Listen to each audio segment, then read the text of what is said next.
bienvenidos a todos nuevamente. Ya vamos a retomar la última plática del día de hoy. Nos acompaña la doctora Luz María Reina Carrillo Favela. Muchísimas gracias, doctora, por acompañarnos el día de hoy. Vamos a hablar un poquito de su trayectoria también. La doctora Carrillo Favela es médico cirujana y licenciada en Derecho, especialista en Medicina Legal por la UNAM. Ella es autora de varias publicaciones en materia de responsabilidad médica, entre ellas la responsabilidad profesional del médico en México, y es profesora titular del curso universitario de especialización médica de medicina legal de la UNAM del 1 de febrero del año 2021 hasta la fecha. También ocupó el cargo de directora del Instituto de Ciencias Forenses de la Fiscalía General del Estado de Puebla del 2011 al 2020. Ha participado en múltiples diplomados, cursos y congresos nacionales e internacionales como organizadora, como coordinadora, como ponente y como asistente en temáticas de ciencias forenses. Le agradecemos mucho su participación, doctora, y la doctora nos va a estar apoyando con el tema de implicaciones legales del uso del expediente clínico.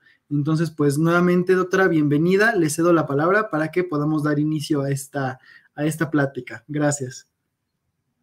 Muchas gracias, antes que nada, por la invitación a estas jornadas.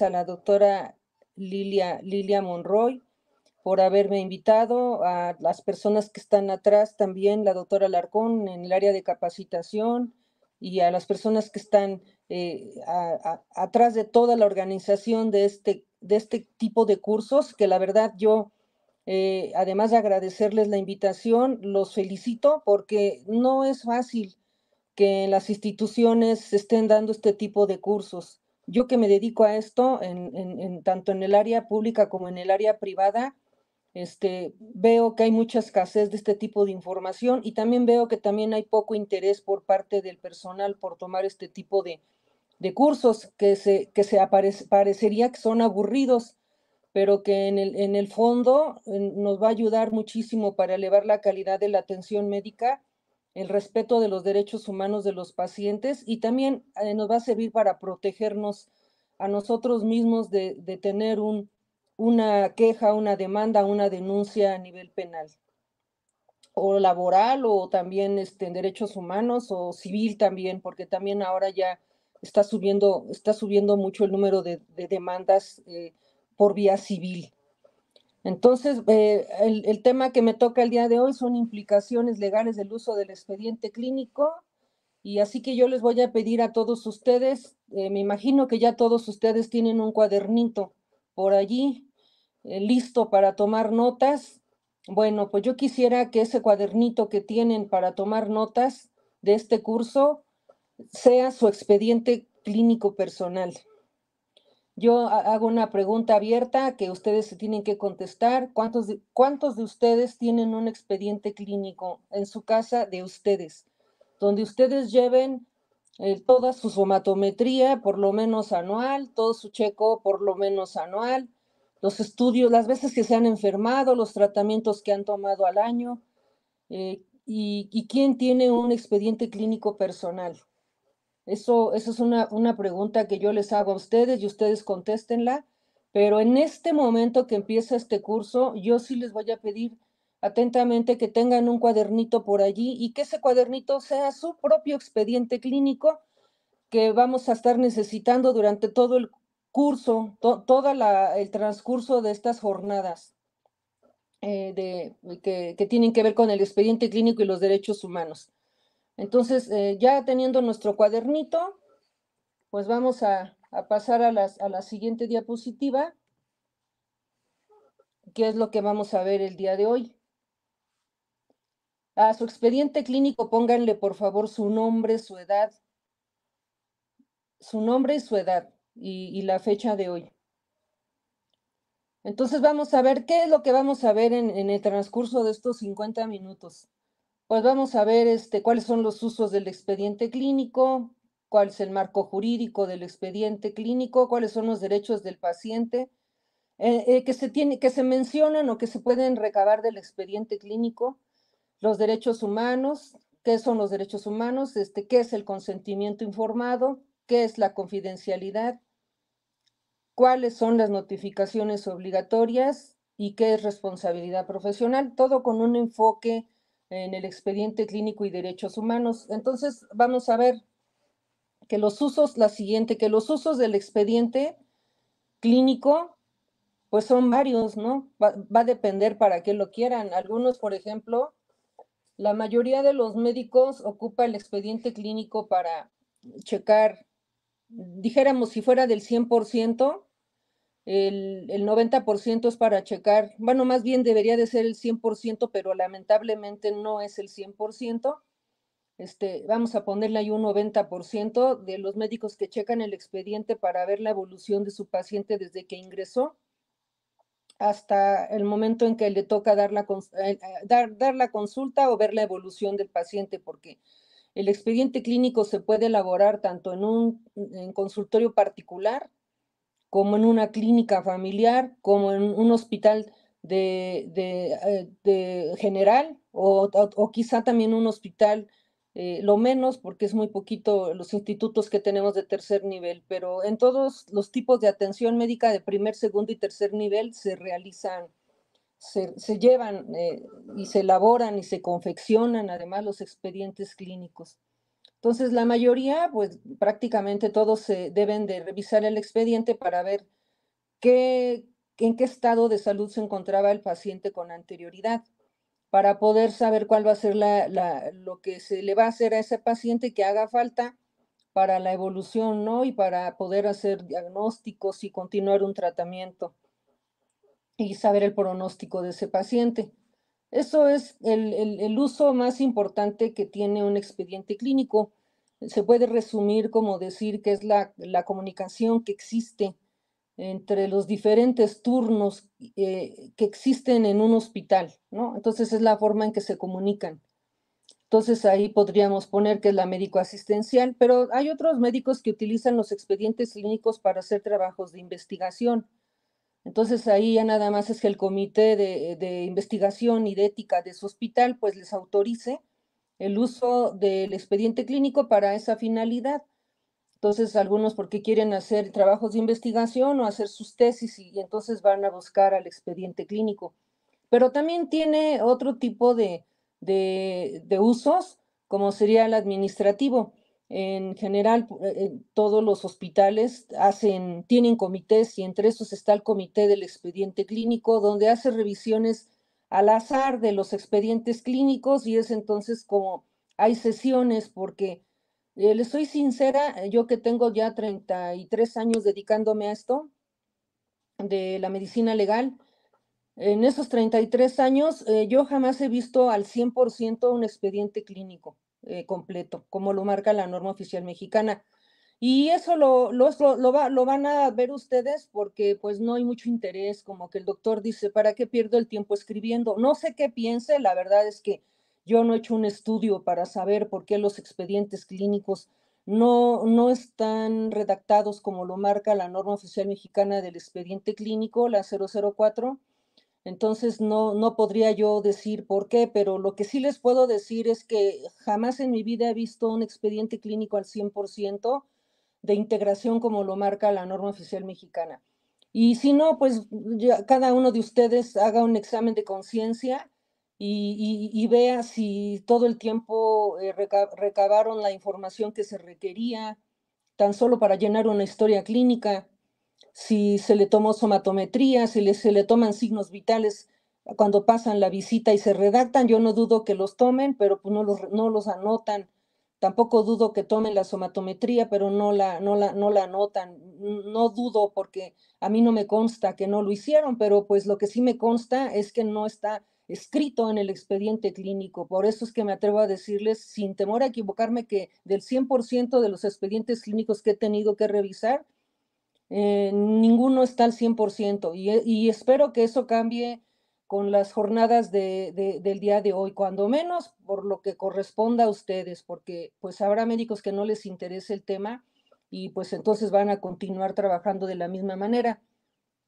Entonces, después tenemos otros fines, como sería el estadístico, como el fin de docencia, como con fines de evaluación.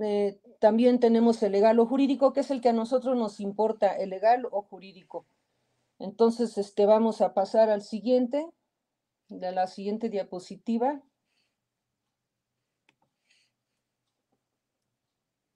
Bueno, pues, ¿por qué un expediente clínico se puede convertir de repente en un documento legal? Bueno, pues se convierte en un documento legal porque cuando un paciente sale insatisfecho del servicio médico, ya sea consultorio, ya sea hospital, ya sea clínica, si él sale insatisfecho, uy, eso es así como que, hagan de cuenta que es como una granada, ¿no? El paciente es como una granada, nada más falta que le prendan la mecha. Entonces, si ese paciente le prenden la mecha con la insatisfacción, ¿cómo se puede dar la insatisfacción? De muchísimas maneras. Pero si el paciente, por ejemplo, ¿qué manera? Si yo diría que la más frecuente, una mala comunicación médico-paciente, que de hecho está documentado que lleva el 70% de riesgo para, con una mala comunicación médico-paciente, esa es la mecha principal de la granada. En la mayoría de los casos no existe una mala práctica médica, fue adecuada, pero si hubo una mala comunicación médico-paciente, un maltrato, a lo mejor no únicamente con la comunicación, sino con el lenguaje, no únicamente con el lenguaje verbal, sino con el lenguaje corporal. Si ese paciente no sale, por la causa que sea, ese paciente no sale satisfecho, ese paciente ya le prendieron la mecha a la granada. Ese paciente va a ir a caer a la Comisión de Derechos Humanos, ya sea la estatal o la nacional, dependiendo si fue un IMSS, un ISSSTE o un hospital privado, o no un hospital público, perdón, porque derechos humanos únicamente es para servidores públicos. Pues se va a ir a Derechos Humanos, o se va a ir a una CONAMED, o se va a ir a la Contraloría de su institución, o se va a ir a vía penal, o se va a ir a vía civil. O sea, hay algunos que están tan enojados, que no les importa perder todos los días de todo el mes, se van a todas estas instituciones que les acabo de decir, hacen un peregrinaje por cada una de estas instituciones y en cada una ponen la queja, ¿no? Entonces, francamente, allí sí sería bueno que ustedes mejoraran la comunicación médico-paciente. Hay libros muy buenos sobre comunicación médico-paciente. Por ahí tenemos uno de Tena Tamayo y hay otros libros que hablan sobre cómo debe ser nuestra comunicación médico-paciente.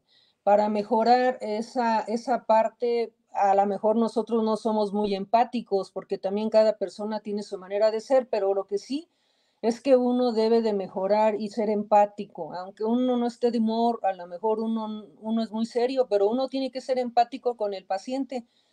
Hay estudios también donde señalan que cuando el médico es muy empático con el paciente, aunque haya cometido un error, el paciente se lo va a perdonar, el paciente no lo va a demandar. Entonces, eso también tómenlo en cuenta, que el paciente también necesita que lo apapachen, pues que le den que le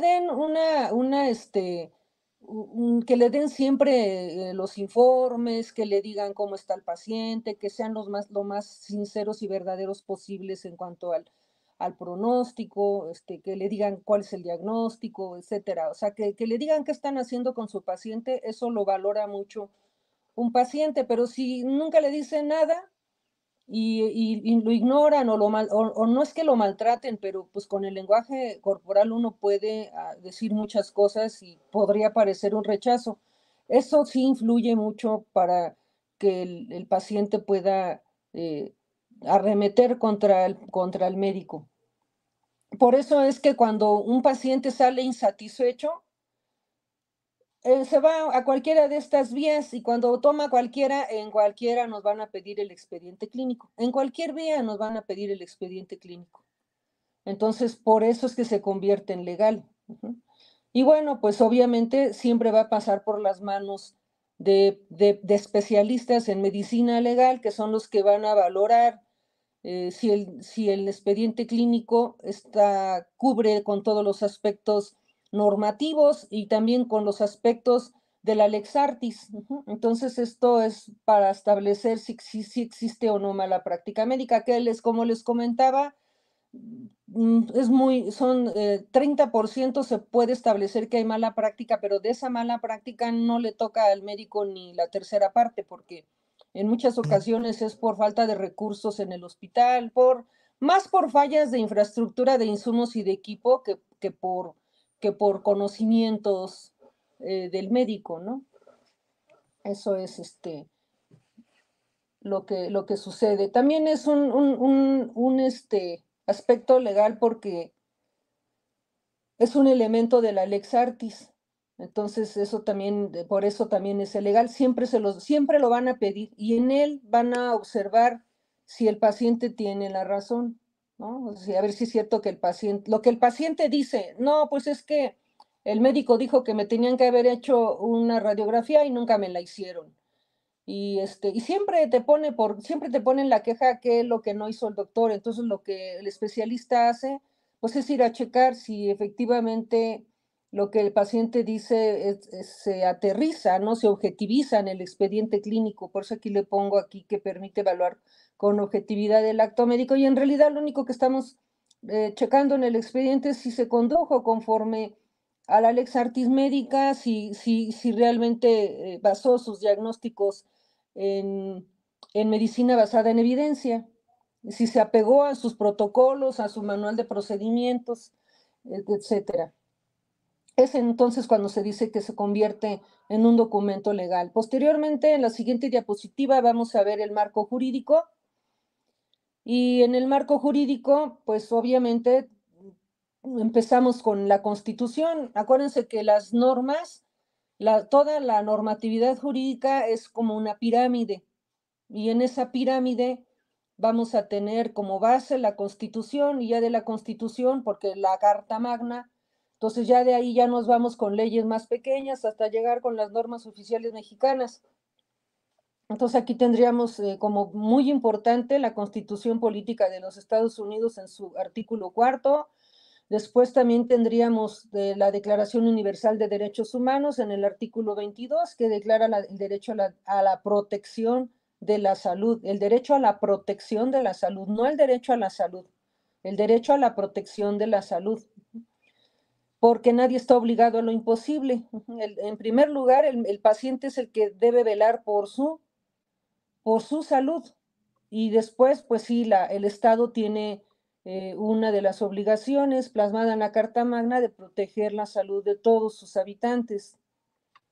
Y posteriormente tendríamos la Ley General de Salud, que se deriva precisamente de este artículo 4, y tendríamos también en el artículo 1, pues a que se refiere a que todos tienen derecho a la protección de la salud y las modalidades en que ésta se dará.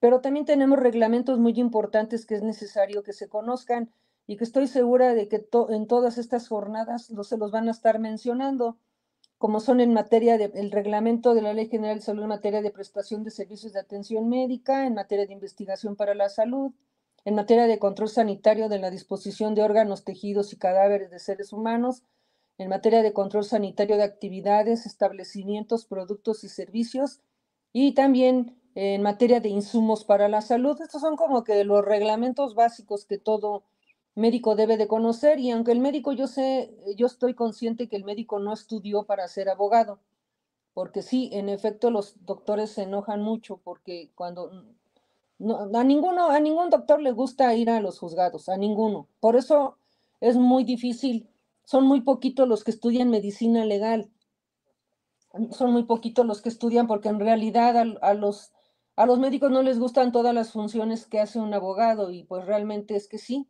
Por eso no se enojan mucho cuando tienen que ir al juzgado a declarar. O sea, sí les molesta muchísimo, porque no les gusta ir a lo forense, no les gusta ir a los foros. Pero pues aunque no hayan estudiado para abogado, sí deben de saber que existe normatividad que regula su actividad profesional, y que de hecho, de todas las profesiones que existen, realmente la de medicina es la más regulada de todas las que hay, es la más regulada en todo el mundo, no nada más en el país. Entonces, por ese simple hecho, nosotros deberíamos de empaparnos de toda la regulación que nos rige para echarle una ojeada para precisamente abrir los ojos y no cometer lo que allí se prohíba. Entonces, eso nos ayudaría mucho también a hacer prevención de cometer alguna falta, aunque sea involuntaria, porque la mayoría de los doctores dice, bueno, pero pues es que yo no sabía, ¿no? Y también por ahí hay un artículo, los primeros artículos del Código Civil que señala que la ignorancia de las leyes no exime de la responsabilidad. Entonces, también algunos dicen, bueno, pues es que yo no tengo la obligación de conocer todo eso, porque yo no estudié para abogado, pero pues, lamentablemente hay mucha regulación y entonces sí tendríamos que darnos una ojeada de por lo menos esta diapositiva cuando tengan tiempo de leerla, de leer todas estas regulaciones, porque pues, esto es lo que nos va a abrir los ojos y nos va a hacer ver que hay cosas que a lo mejor no estamos cuidando y esas cosas que no estamos cuidando al ratito nos van a salir demasiado caras porque independientemente de que todos los médicos tienen un seguro de responsabilidad por riesgos, un seguro por responsabilidad civil, de todas maneras sí tendríamos que echarle una ojeada para no incurrir en alguna falta, porque en ocasiones lo que el seguro no cubre a veces es la totalidad de lo que el juez señale como indemnización para el paciente. Entonces, en ocasiones el médico tiene que vender su coche o tiene que vender alguna propiedad para terminar de pagar lo que haya sido, que haya determinado el juez en una sentencia.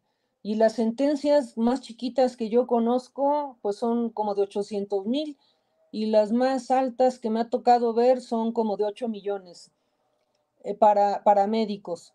Entonces, porque para empresas, no, pues he llegado a ver hasta como de 20 millones cuando son empresas ya así grandes, así empresas corporativos.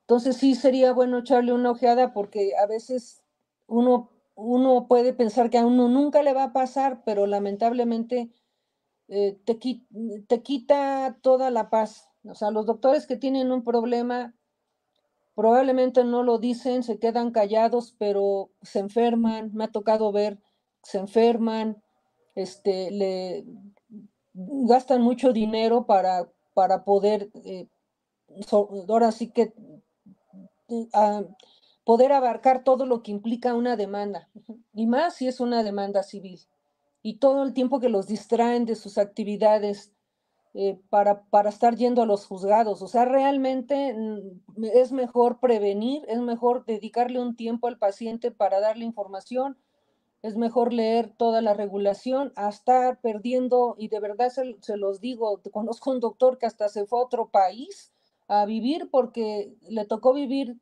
como 10 años, lo que duró todo el juicio, como 10 años, hasta que llegó hasta la última instancia, porque son 3 instancias, pues se agotó todo. Al final, por suerte, el doctor salió adelante, pero se fue a vivir a otro país.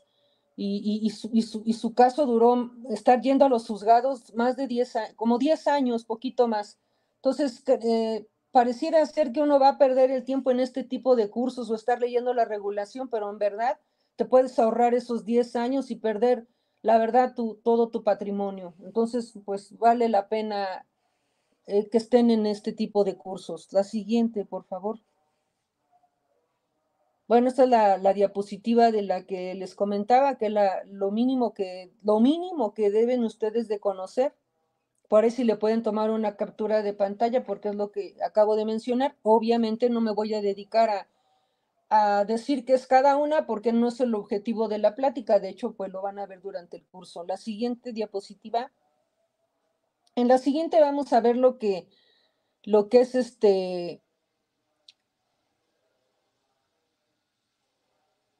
en la siguiente diapositiva vamos a ver lo que son los derechos del paciente que se van a obtener del expediente clínico. ¿Por qué del expediente clínico? Porque pues, si el paciente murió, pues ahí vamos a encontrar el certificado de defunción y pues todos los pormenores de por qué el paciente perdió la vida. Porque cuando alguien nos denuncia, pues entonces ya nos vamos por homicidio culposo, pero pues vamos a ver si verdaderamente fue por un error médico o fue por la gravedad del padecimiento o por alguna complicación o por alguna situación de idiosincrasia que no tendría nada que ver allí el médico. O sea, el paciente se va con la idea de que el doctor lo mató, ¿no? Ejemplos de que el doctor lo mató, pues como que se murió si nada más iba a atender de parto, así te dice los familiares, que como que se murió, no, la mató el doctor, como que se murió si nada más iba a atender de parto, como que se murió si nada más entró para una circuncisión, no, lo mataron, a ver, ¿cómo que se murió? Pues si nada más lo iban a operar de las anginas. Entonces hay situaciones en las que los familiares se quedan así como que no, aquí lo mataron. Y entonces presentan su denuncia y entonces es que tiene que... Entonces que tiene que checar uno el expediente para ver si efectivamente hubo alguna mala práctica médica o el paciente murió por alguna situación de idiosincrasia, por ejemplo, la anestesia o alguna complicación, ¿no? De que a veces se mueren por complicaciones, pero pues donde no tiene nada que ver, el médico hizo todo lo que tenía que haber hecho, porque acuérdense que el médico no está obligado a resultados, sino únicamente a poner toda su ciencia y su arte en la atención del paciente y a conducirse con diligencia y con prudencia conforme a todo lo que marcan sus cánones, ¿no? Del ex artis. Entonces, esto por eso les pongo el derecho a la vida. En la siguiente vamos a tener, bueno, ahí no, antes, perdón, me regreso antes, más bien al siguiente tenemos el de la autonomía, que ahorita lo vamos a ver con un poquito más de detalle. Entonces, aquí vamos a ver, por ejemplo, la autonomía, que tiene muchísimo que ver con la siguiente diapositiva, que es la carta de consentimiento informado, porque pues realmente ningún médico puede hacer un procedimiento en un paciente si no tiene su autorización. Esto es bien importante. ¿Por qué el derecho a la autonomía? Porque cada persona es un ente dotado de razón. Entonces, nadie puede hacer un procedimiento si no le ha explicado al paciente cuáles son los riesgos, cuáles son los beneficios o las ventajas o desventajas, las complicaciones, si hay otros tratamientos alternos para que él pueda elegir y estar convencido. Yo diría, y le soy sincera, yo diría que este es de todas las malas prácticas, de las poquitas malas prácticas que puede haber del 100%, para el puro médico, yo diría que de ese 100% le tocarían como el 15%, nada más al médico. Pero de ese 15%, yo diría que ¿qué será? Un 75% nos vamos para la autonomía. Cuando hay un daño en el paciente, uno checa si el paciente se le explicó que el daño que tiene, pues lo podría haber padecido, porque hay pacientes que presentan la queja porque dijeron, no, el doctor nunca me dijo que yo podía tener este tipo de complicación, porque si me hubiera dicho yo no hubiera aceptado, así de plano, no, nunca lo hubiera aceptado. Entonces es importante que el médico le explique al paciente todos los padecimientos, todas las complicaciones que puede haber y que se anoten en la carta y que el paciente firme junto con 2 testigos, porque luego salen con que nadie les dijo nada y que ellos no vieran, y luego te vas a ver el expediente clínico y no tiene carta de consentimiento informado, o si la tiene, no tiene la firma del paciente, o no tiene las complicaciones, o no tiene los riesgos. Entonces te quedas, oh, híjole, ¿le habrá dicho o no le habrá dicho? Pues aquí no viene todas las complicaciones que podría haber tenido, por lo menos las más importantes que serían la vida, que serían alguna complicación como sangrado o riesgo de infección, por lo menos que pongan las más frecuentes, ¿no? Perder la vida, riesgo de infección, riesgo de sangrado, ¿no? O sea, eso es como que lo más, o riesgo de dañar un órgano vecino, o sea, las más frecuentes hay que ponerlas. A mí me ha tocado, por ejemplo, de autonomía, pacientes que se hacen cirugías estéticas, y en la carta de consentimiento no se colocaron los riesgos y las complicaciones más importantes, no hay que poner todas, ¿no? Sino las más importantes, y que el paciente firme, que está enterado y que acepta incluso perder la vida o que acepta tener riesgo de infección o de sangrado, porque cuando no se les explica y se presenta el problema, pues entonces ahí viene la demanda, y entonces si el médico no recaba una carta que le autoriza meter las manos en un cuerpo que no es de él, y pues obviamente como hay un daño, pues va a tener que responder ante ese daño. Por eso es tan importante el principio de respetar ese principio de autonomía. Que consideraría yo que va a ser el derecho a autonomía es de los más importantes y de los que se van a ir a buscar necesariamente al expediente clínico para ver si sí se respetó ese derecho a la autonomía, porque en el momento en que no se recabó esa carta de consentimiento, a nadie le consta, ahí sí ya no hay nada que conste que tú respetaste el derecho a la autonomía, y pues entonces estás violando un derecho humano, ¿no? Entonces está violando ahí un derecho humano. No me voy a detener mucho porque seguramente va a haber pláticas sobre consentimiento informado, entonces aquí realmente no, pero sí, porque allí lo buscamos en el expediente, la objetividad de ese respeto al derecho a la autonomía, por eso es que aquí sí se menciona. Posteriormente tenemos el derecho a la verdad, porque pues ahora sí que aunque sea dura la verdad, se le tiene que decir a los familiares eh, puntualmente que es en forma realista, se le tiene que informar cómo se encuentra el paciente. Puede ser que si el paciente tenga algún riesgo de tomar una decisión como suicidarse, se le podría no decir al paciente en ese momento, pero a los familiares sí, y buscar la manera en que después se le pueda decir al paciente, porque aunque la verdad sea dura, sí se tiene que decir con sensibilidad, ¿no? De una manera prudente, humana y discreta, con un criterio profesional y éticamente responsable, dar ese tipo de información.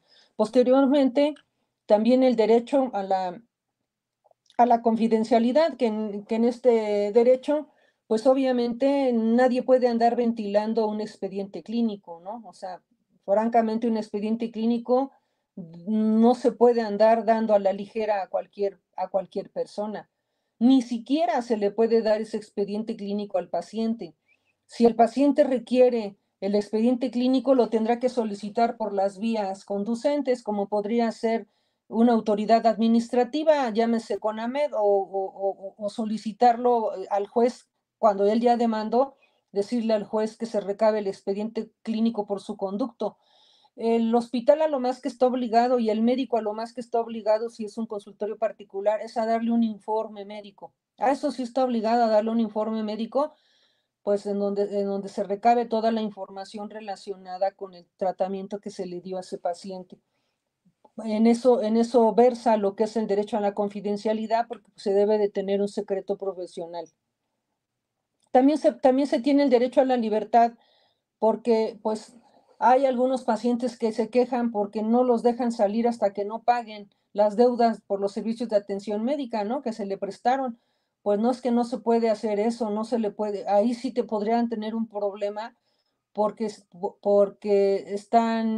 no dejan salir al paciente, y sí podrían tener un problema de tipo legal penal por estar prohibiéndole la salida a ese paciente que ya no amerita estar en el hospital, ¿no? Entonces ahí también, nuevamente, para poder saber si ese paciente fue una especie de como una especie de coartada su libertad, ir a checar al expediente clínico en qué momento se dio de alta y en qué momento el paciente ya pudo salir del hospital. Es ahí también donde se objetiviza en el expediente clínico.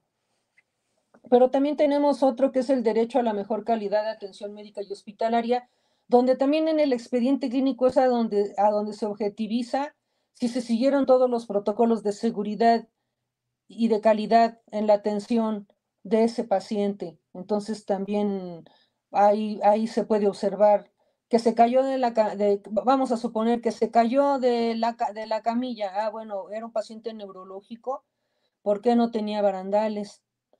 Que, por ejemplo, se equivocaron porque tenían que haber operado el ojo derecho y operaron el ojo izquierdo, pues igual, nuevamente vamos a ver protocolo en el expediente clínico, si se cumplieron con todas las medidas de seguridad de ese paciente que se utilizan en ocasiones, los médicos ahora utilizan marcaje para precisamente evitar confusiones. Que operaron a un paciente que no tenían que haberlo operado en lugar de otro que sí se tenía que haber operado, o cualquier transfusión de sangre, o un estudio radiológico, a un paciente que no tenía que haberse, porque se llamaba igual que el otro, que se llamaba igualito que otro paciente que estaba allí, pues se confundieron la enfermera o quien lo trasladó, el camillero también, se confundió porque se llamaba igual. Por eso ahora hay medidas de seguridad en las que se tiene que poner además la fecha de nacimiento. Entonces, para evitar precisamente ese tipo de situaciones que tienen que ver con pues sí, las medidas de seguridad y calidad en el paciente. Y bueno, pues también tenemos el derecho a la libre elección, porque pues un médico, si no le parece que un médico lo vea, puede solicitarle al jefe de la unidad, al director o al jefe de servicio, pues que le cambie el médico, porque no se siente a gusto con él.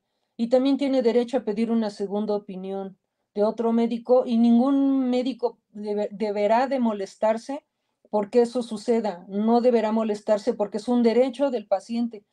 Y el paciente y el médico que reciba para segunda opinión también tiene una obligación moral y ética de dar esa segunda opinión, porque es un derecho también del paciente. Entonces, para no violar derechos humanos del paciente, pues los médicos debemos conocer que tienen esos derechos, y que pues que el paciente pues sí se le debe de dar se le quiere cambiar, que él quiere que le cambien el médico, quiere una segunda opinión también. Igual y la educación para la salud, porque aun cuando el paciente es el responsable de su propia salud, pues definitivamente el médico tiene un papel de orientador y motivador para la salud.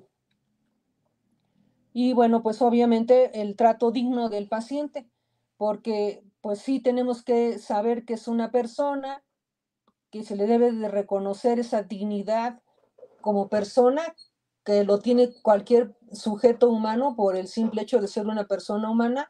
Y entonces pues se tiene que siempre tratar de manera digna al paciente, lo cual pues lamentablemente, y me da tristeza decírselos, pero pues en ocasiones no hay un trato digno.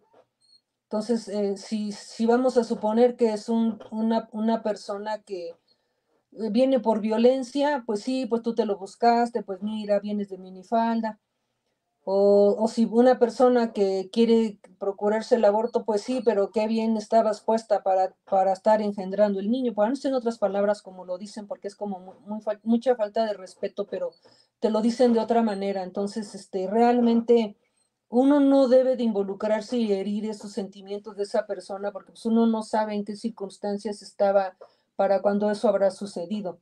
Entonces, uno no tiene por qué, y de hecho ahorita ya anda mucho eso de lo de violencia de género, y eso si ya lo aterrizas, por ejemplo, a violencia obstétrica, pues siento decirles que lamentablemente así sucede en algunos, no digo que todos, pero sí sucede en algunos lugares, y en algunos personal de salud, no nada más médico, también enfermería y también otro tipo de personal prestador de servicios de salud. Pues uno, antes que nada, debe de darle un trato digno al paciente y no inmiscuirse en, en lastimar al paciente de una manera de este tipo, porque se convierte, esa granada explota, esa granada explota, y esa mecha la encienden y va a ir a aterrizar a alguna instancia, y entonces van a tener que estar yendo ustedes a desmentir todo lo que esta persona haya dicho de ustedes. Entonces, pues, ¿qué ganan? No ganan nada, y sí pierden mucho.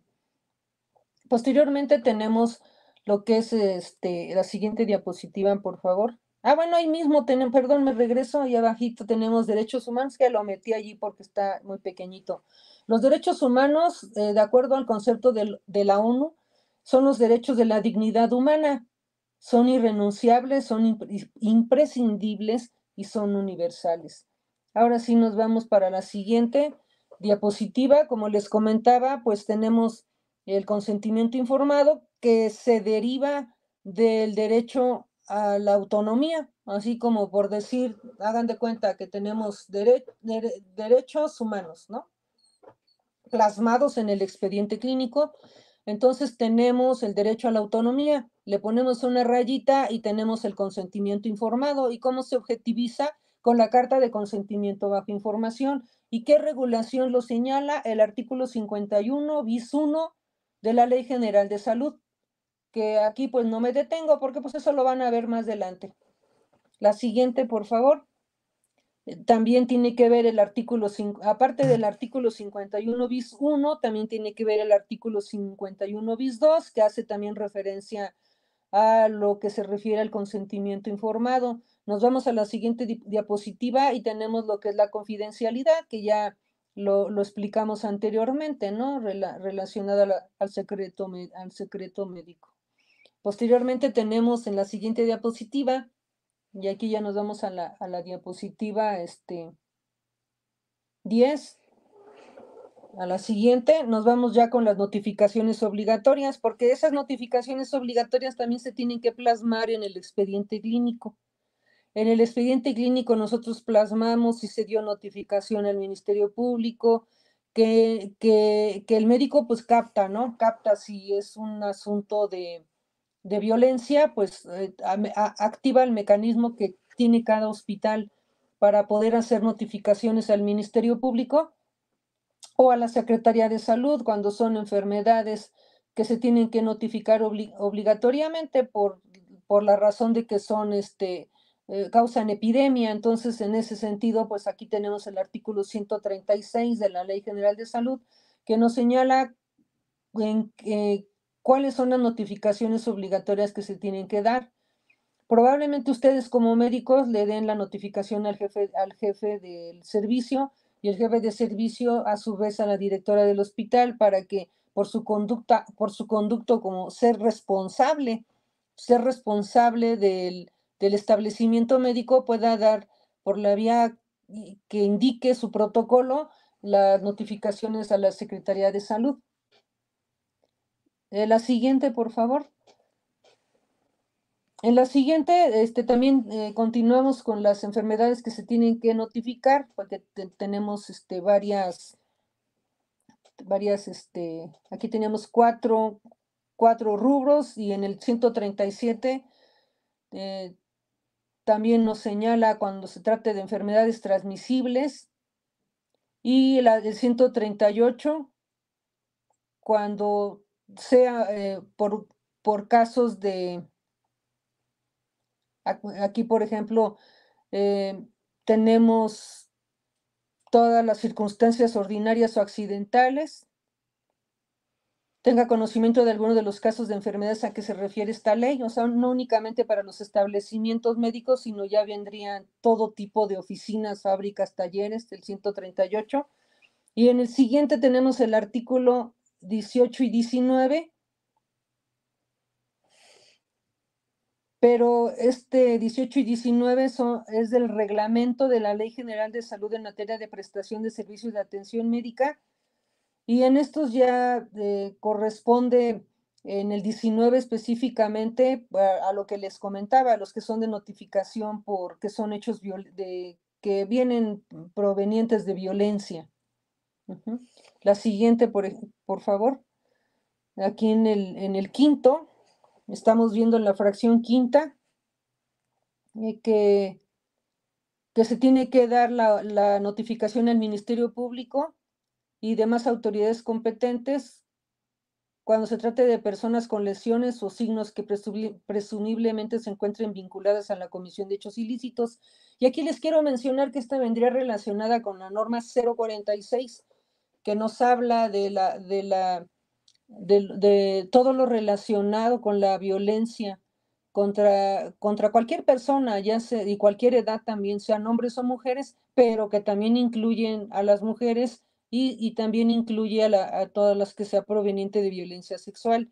Y entonces en en esta norma que está dedicada a los médicos, la 046, en esta norma nos señala que nosotros los médicos somos los primeros que nos damos cuenta cuando un niño, por ejemplo, acude a recibir atención médica y nos damos cuenta que ese niño pues ya ha tenido violencias anteriores, que sufre de síndrome del niño maltratado, porque ahora llegó fracturado y la mamá nos dice que se cayó.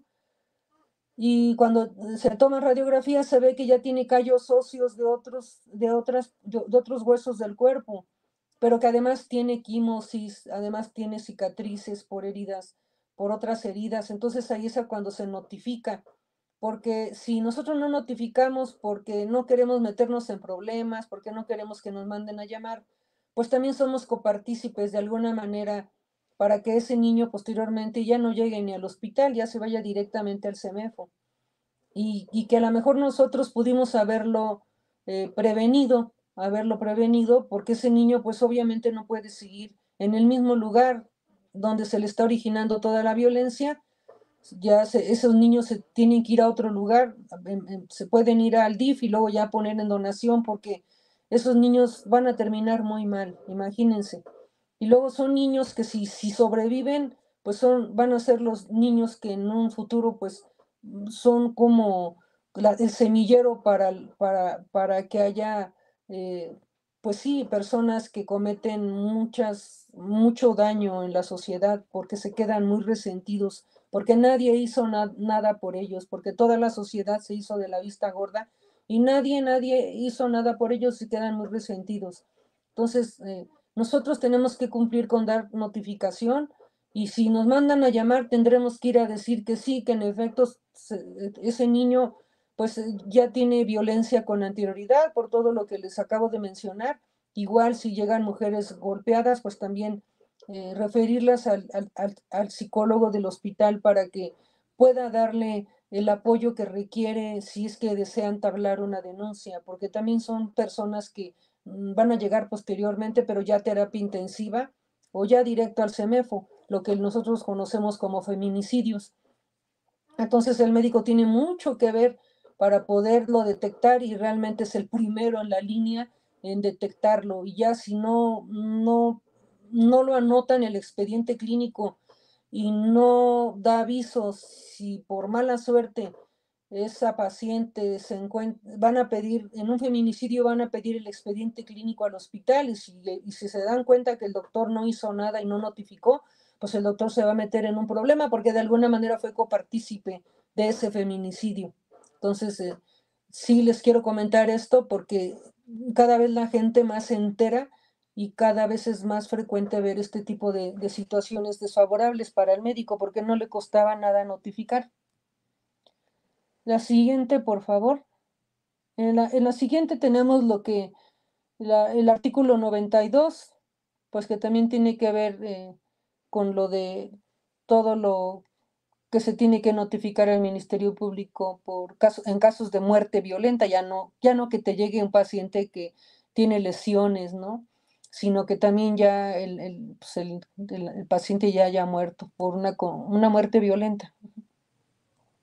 La siguiente diapositiva, vamos a ver que pues siempre que llega el expediente clínico a cualquiera de las instancias que les comenté, pues siempre se va a valorar siempre se va a hacer una valoración si existe mala práctica médica y les comentaba que por fortuna es muy poquito en donde hay mala práctica médica, pero que quiero que sepan que, y seguramente pues obvio que lo van a ver en el transcurso de todo este curso, pues cada una de las instancias que tienen que ver con la valoración de un acto médico y pues los artículos que señalan, los artículos a donde se hace referencia todo lo que tiene que ver con la responsabilidad profesional, que pues tampoco me voy a detener porque pues eso es otro rollo, ¿no? Es todos los aspectos ya legales, pero no del expediente clínico, sino las implicaciones legales de un acto médico,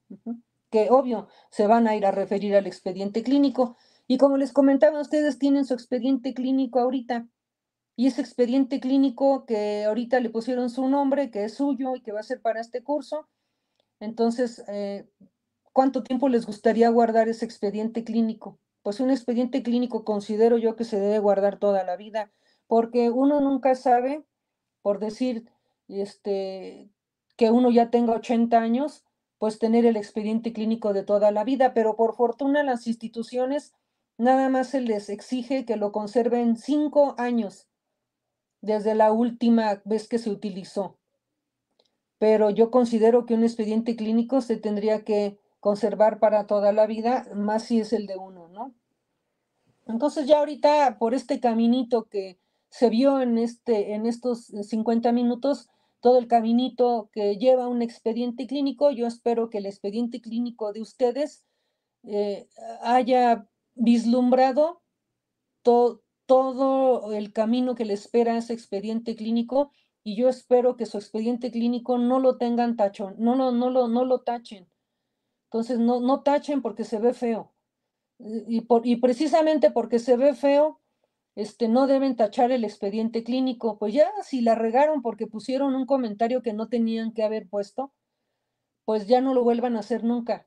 Cuando tengan un comentario que hacer negativo en relación con su institución o en relación con otro compañero o otro turno, háganlo, pero en un cuaderno aparte, en una hoja en blanco, no en el expediente clínico. Desahóguense en una hoja en blanco, porque ya después que se les pase el coraje, entonces ya esa hoja en blanco la pueden redactar de una manera adecuada y presentársela a su jefe de servicio o al comité de ética o al comité del expediente clínico para que se valore el caso y pues se solucionen los problemas, pero en el expediente clínico no, porque después en el expediente clínico cómo lo tachan y porque un expediente clínico que lleva comentarios negativos, sinceramente deja mucho que desear de la calidad de la atención médica que se le dio a ese paciente. Entonces, eso es un consejo que les doy y yo espero que su expediente clínico lo tengan lo mejor integrado, como en la meta, llegar al 100% de cumplimiento de lo que marca la norma oficial mexicana, porque a la larga ese expediente clínico de ustedes les va a servir para muchas cosas, les va a servir para demostrar que todo lo hicieron bien, que cumplieron con protocolos, que se condujeron conforme al ex artis, que sus diagnósticos los sustentaron con medicina basada en evidencia, que hicieron diagnóstico diferencial, que se condujeron con metodología científica y que si el paciente al final de cuentas no evolucionó adecuadamente, no fue de ninguna manera por la atención que ustedes brindaron, porque el expediente clínico es el espejo de la actuación de cada uno de ustedes. Por eso es que el expediente clínico pues tiene que estar lo mejor elaborado posible. Y bueno, pues tenemos una diapositiva más adelante. La siguiente. Es saber si se alcanza a ver desde dónde están. A ver, vamos a ver qué dice. Aquí se ve muy chiquito, pero vamos a ver aquí. Vamos a ver por aquí sí. Bueno, aquí déjenme ponerle a ver si alcanzan a verlo ahí en su computadora de cada uno. Les traigo una tesis que en el año de 2008 emite la Suprema Corte de Justicia. Aquí podemos ver el registro 1689-24 en los tribunales colegiados de circuito, en la fuente es el Semanario Judicial de la Federación y su Gaceta, donde prácticamente nos está diciendo que el expediente clínico es un documento calificado como un documento privado. Entonces, que pues realmente aquí señala, pues prácticamente aquí nos está diciendo que cuando se requiera observar cómo atendió un médico a su paciente o un hospital, en un hospital cómo atendieron a su paciente, pues definitivamente se van a ir a ver el expediente clínico. Entonces, por eso es que este es un documento legal y pues obviamente van a checar que esté elaborado, esté confeccionado conforme a lo marca toda la normatividad sanitaria. específicamente el expediente, la norma oficial mexicana 004, la ahora de ahora del 2012, que por suerte todavía no la quitaron en esta avalancha de que quitaron más de 30 normas, no le tocó al expediente clínico. La siguiente, entonces, aún sigue vigente. Y ya esta diapositiva, que es la última, pues también nos habla de una responsabilidad civil extracontractual, una carga probatoria y consecuencias por el incumplimiento del deber informar en materia médico-sanitaria, porque ahorita que estamos hablando de implicaciones legales del expediente clínico, pues definitivamente tenemos un deber de informar. Y ese deber de informar no es únicamente dar, obviamente, la obligación de dar los informes a la familia, sino que además ese deber de informar se plasma en el expediente clínico. Y ese deber de informar, pues aquí nos los está señalando, porque si alguien no informa, aquí lo que trata esta tesis de darnos a entender es que si alguien no elabora un expediente clínico o lo elabora de manera deficiente, pues que le falten bastantes cosas de lo que marca la norma, ¿no? Por ejemplo, que no tenga la carta de consentimiento para ser ingresado al hospital, que no tenga la carta de consentimiento para el procedimiento anestésico, para el procedimiento quirúrgico, para la transfusión sanguínea, etcétera, para procedimientos de alto riesgo, que no tenga historia clínica, por poner un ejemplo, ¿no? Al momento en que ese expediente clínico está ausente o es deficiente en su confección y hay un daño, aquí la situación es, hay un daño en el paciente, porque si no hay daño, pues no va a pasar nada, simplemente se te va a hacer la observación de que estás incumpliendo una norma administrativa. Pero en el momento en que hay un daño en el paciente, vamos a suponer se murió o lo operaron de una extremidad que no era, en ese momento que pidan el expediente clínico y esté deficientemente elaborado o no exista, prácticamente ya es como la puerta de entrada a una presunción de mala práctica médica. Y ahora le van a decir al doctor, ahora comprueba que el daño que tiene el paciente no fue originado por tu acto médico. Compruébalo. ¿Y cómo lo va a comprobar? Eso quisiera yo saber. ¿Cómo le va a hacer el doctor para comprobar que todo lo hizo perfectamente si no está confeccionado el expediente clínico? Porque la única manera en que un doctor se pueda defender, pues es precisamente con el expediente clínico. Y si no hay expediente clínico, o está mal elaborado, o no está correctamente confeccionado, pues no sé, no entiendo de dónde va a tomar las pruebas para defenderse. Y prácticamente ya eso es mala práctica médica. En ese momento es presunción grave de mala práctica médica. Eso sería todo lo que yo tengo que decirles. La siguiente, por favor, y no sé si tengan alguna pregunta.